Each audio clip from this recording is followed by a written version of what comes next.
reforming the quality of our K through 12 education system. Having technical schools where you actually are learning skills that can be applied at work, but like over the course of your life. So we have community colleges, and we have a lot of great four-year institutions. I think there's still a room, I'm hoping someone will start this business, it's one that I've thought about starting, where you're getting kind of technical skills that then you go into work, but you do this every 5 years. So I think education Continuing needs to change. education. Exactly, but why is it that in our lives we're born, we have a chapter of education and then a chapter of work? Why don't I have some education, work, then maybe all of a sudden venture capital can be done by robots and Sarah, you're out of luck and I can go learn to be a philosopher, which I've always wanted to do.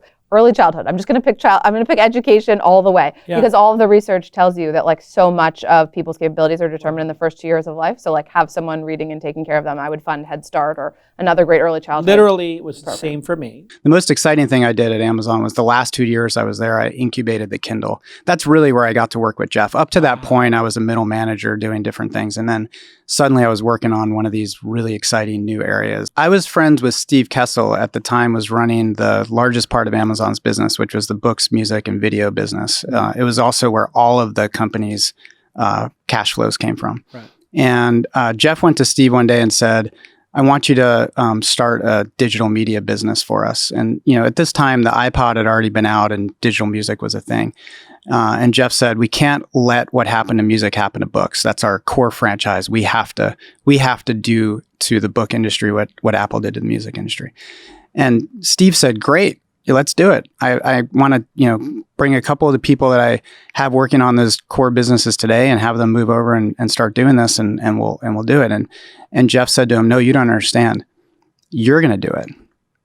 Whoa. And Steve said, but I'm all in. Let's do it. And Jeff said, Steve, effective tomorrow, you've been fired from your job of running our core business. We're promoting the guy who is the finance person for that business, a guy named Greg Greeley, who's now at Airbnb.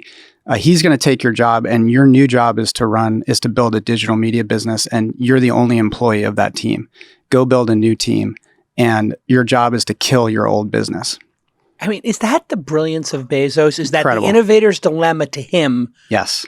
Is nothing. He internalized the innovator's dilemma. He talked about it openly, and he knew that the only way this was going to work is if he separated the two teams and he gave the mission to one team to go destroy the existing business. And by the way, remember, the existing business was the entire company's profits, cash flows. It was their core business. Historically, most venture investors have mistaken leadership and management. So leadership and management. Yeah. Explain. So they thought, well, the founder CEO is not a good manager, so we should replace them. Oh, well, that's not really a good idea because you can actually add really good management to a leader. You can if you don't have a great leader for a company, you're kind of toast. Dead in the water. Yeah. I mean, you need the leader for vision, for drive, for persistence, for execution. That's the person that inspires everyone in the company. Got it. You cannot have a company without a leader. Right. I mean, company is a group of people. Right. You cannot get group of people to go somewhere. Yeah. You need that leadership. You need that inspiring person who says, this is where we're going and we're not giving up till we get there. That's right. A lot of times people who are leaders are too busy to deal with management because it looks boring. And it is boring. So they need by comparison. Yeah. So they need to hire management. So some people on the board will needle them about the management. Right. And then they'll be like, oh, this person can't manage stuff. But they don't need to. Yeah. So you'll get comments like, Larry and Sergey, oh, okay, these people aren't really good managers. Why won't they take coaching? So, in that case, it was a really good thing that Larry and Sergey could stay basically running the company. Yeah. Eric became management. He became management. Eric Schmidt. But the inspiration and leadership still came from Larry and Sergey. So, a very well-known example that set the tone for Silicon Valley is Steve Jobs. Okay. So a notorious bad manager, a great leader, somewhat Machiavellian, ton of passion, very human-centric. Right. In terms of what he was doing, obsessed over it. It wasn't like, oh, okay, I'm going to build some features and figure out what the product is, and then we'll figure out what the company is supposed to do, and who are we helping? Right. So jobs fits into that. What Pinterest was the intersection of kind of two big companies.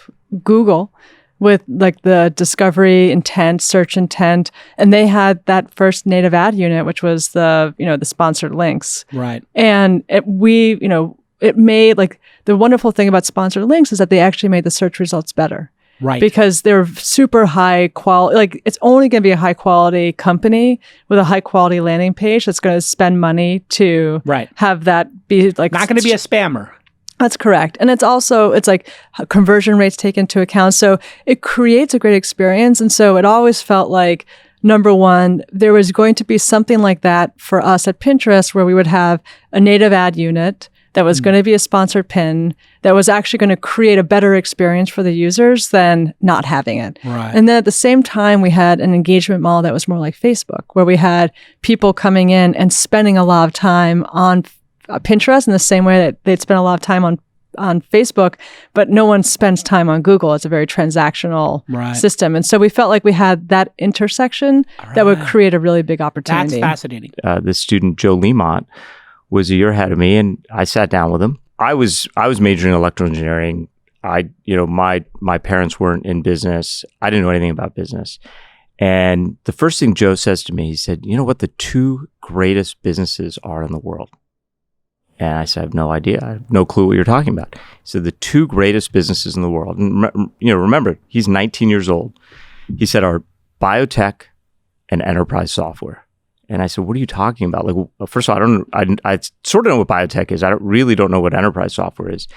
And he goes on to say they're the only two businesses in the world that have 99% gross margins. And he said, of the two, I like enterprise software better. And I said, why? He said, well, biotech, it's a little bit of a crapshoot. You have no idea if your drug's going to actually work or get through FDA. But enterprise software, it's all in your control. And he said the other beauty of enterprise software was once a company starts using it, they don't rip it out. It's ingrained in their workflow. And so that was the other thing that he knew at age 19 that I didn't know. I love a subscription business. That you're in there and people are using it and they're relying on your software to get their work done on a day-to-day basis. You're integrated into the guts of the company.